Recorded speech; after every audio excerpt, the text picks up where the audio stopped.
অভয়পুৰীৰ লতিবাৰী তৃতীয় খণ্ডত মানাহ নৈৰ তীব্ৰ খহনীয়া।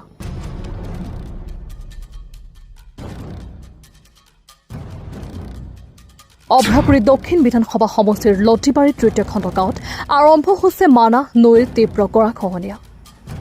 দীৰ্ঘদিন ধৰি হৈ থকা খহনীয়া অঞ্চলটোৰ ৰাইজৰ ঘৰ দুৱাৰ মাটি সম্পত্তি হেৰুৱাই সৰ্বহাৰা হৈ পৰিছে শতাধিক লোক। ইতিমধ্যে মানাহ নৈৰ গৰাখহনীয়াই কালৰূপ ধাৰণ কৰি গাঁওখনৰ অধিকাংশ ভূমি জাহ গৈছে নৈৰ বুকুত। দীৰ্ঘদিন ধৰি মানাহ নৈৰ খহনীয়াই তীব্ৰ ৰূপ ধাৰণ কৰাৰ ফলত বহু লোক ঘৰবাৰী এৰি আন ঠাইলৈ যাবলগীয়া হৈছে। এইবেলিও লতিবাৰী গাঁৱৰ অস্তিত্ব নোহোৱা হোৱাৰ লগতে শিক্ষানুষ্ঠান মছজিদ আদিৰ প্ৰতি ভাবুকি কঢ়িয়াই অনাৰ আশংকা প্ৰকাশ কৰিছে নৈপৰীয়া ৰাইজে। এতিয়ালৈকে চৰকাৰ তথা কোনো জনপ্ৰতিনিধিয়ে গৰাখহনীয়া প্ৰতিৰোধ কৰাৰ ক্ষেত্ৰত স্থায়ী ব্যৱস্থা হাতত লোৱা নাই। নৈৰ গৰাখহনীয়াৰ কবলত পৰি গৃহহাৰা লোকসকলক সংস্থাপনৰ বাবে আজি পৰ্যন্ত কোনো ব্যৱস্থাই নললে প্ৰশাসন কিংবা চৰকাৰে। মুঠৰ ওপৰত সম্প্ৰতি লতিবাৰী গাঁওবাসীৰ বাবে সংস্থাপন এতিয়া এটি লাখটকীয়া প্ৰশ্ন হৈ পৰিছে। সেয়েহে চৰকাৰ, জলসম্পদ বিভাগৰ মন্ত্ৰী পীযুষ হাজৰিকা আৰু স্থানীয় বিধায়কক শীঘ্ৰেই গৰাখহনীয়া প্ৰতিৰোধৰ স্থায়ী ব্যৱস্থা কৰিবলৈ দাবী জনাইছে ভুক্তভোগী ৰাইজে। News desk report, I express 24। Latibari part 3 এবং মধুহল এই দুইটা সমষ্টি একদম ভাঙ্গা নদীতে নিয়ে গেছে। হ্যাঁ, লতিবাৰী পার্ট 3 এখন বর্তমানে যায়। হ্যাঁ, পাগলা বাজার পায় আর কি। এদিকে দক্ষিণ সাইডে শেরমানের এলাকারে জিও বান দিছে, ওইখানে আর ভাঙ্গে না।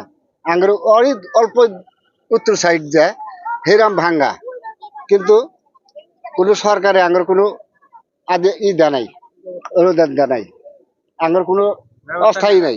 আর যাবো কোনে আমরা, আঙ্গুর কোনো জন্য অস্থায়ী জায়গা জানি একটু দেয়, কোনো যেকোনো জায়গায় আঙ্গুর থাকবার জন্য জায়গা জানি করে দেয় সরকারের, এটা আঙ্গুর দাবি। হ্যাঁ, আর দ্বিতীয়ত কথা, এই যে এই এলাকাটা যদি না বানসান না করে অসুবিধা যাবো, বরজানাও যাবো গা ভাঙ্গা। হ্যাঁ, যেভাবে ভাঙতে আছে, আমার সরকারের কাছে অনুরোধ, হ্যাঁ, করজোরেই আঙ্গুর হনকালে জানি আসা এই জায়গাটা দেখা কি ব্যবস্থা করা যায় করে জানি। আমাদের লতিবাৰী পার্ট 3 আজকে না হলে 100 বছর বসতবাস এই জায়গায় করি, আর এই জায়গাটা ভাঙ্গা চুরে একবারে খানচুর হয়ে যাইতেছে। এখন আমরা কি করি কন? আমাদের এখন একটা যে কোনো একটা সার সুবিধা আপনারা যদি না করেন তাহলে আমরা কি উপায় করি? নদী নালাই তো ভাঙ্গা চুরে একবার শেষ করে ফেলা দিল। আজকে ধরেন আপনারা যত ধরেন মন্ত্রী মিনিস্টার আছেন, তারা যদি সহকারী না করেন তাহলে আমরা কি করবো?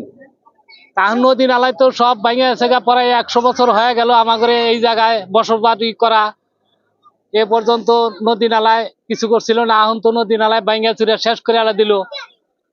এখন আপনারা করে কাছে আমাদের এইটাই অনুরোধ, আপনারা আমাদের এই জায়গায় প্রতি শীঘ্র আইসা আপনারা দেখেন বস্তুটা কি পজিশন হয়েছে না হয়েছে, দেখে এখন আমরা হাসাই কই না মিশাই কই সবকিছু আপনারা দেখেন আইসা। এখন তো আর আমাদের উপায়ই নাই। এখন নদী নালায় তো ভাঙ্গা চুরে একবারে শেষ, রাস্তা পাকা রাস্তা এগুলা সব ভাঙ্গা চুরে গেছে, পাকা রাস্তা আছে এগুলা ভাঙ্গা গেল, আর এই ভাঙ্গাই আছে। এখন আমরা কি উপায়টা করি? আঙুর তার কোনো বুদ্ধি নাই। আমার অসমৰ মুখ্যমন্ত্রী মই অনুরোধ জানাইছো, আমার বঙাইগাঁও ডিস্ট্রিক্ট বৰজানা লতিবাৰী আমার সমষ্টি বিলাক ইমান ভাঙচুর করেছে, নদী নালা একদম ভাঙি 100-150 মান ঘর বাড়ি ভাঙি একদম মানুহ কইটা গুচি গৈছে। এতিয়া আমার কেইটামান ঘর আছে আৰু সেইবিলাক মানুহ কি কৰিব? ইয়াত তো স্থানী নাই। আপোনালোকে কিবা এটা ব্যৱস্থা কৰা, নকৰিলে আৰু কি হব? মানুহবিলাক মৰি যাব, এনেই আৰু ক'ত থাকিব? থাকাৰ কোনো ব্যৱস্থাই নাই। আপোনালোকে যিমান সোনকালে আহি ইয়াত আৰু কিবা এটা ব্যৱস্থা কৰি যোৱা, নহলে তো মানুহ সবকেইটা মৰি এনেই শেষ হল। আৰু নদী ইমান ভাঙি আছে, মানুহবিলাক যাব ক'ত? জাগা নাই, স্থান নাই। আপোনালোকে ব্যৱস্থা কিবা এটা কৰিবই লাগিব, নকৰিলে তো মানুহ সবকেইটা মৰি যাব এনেই।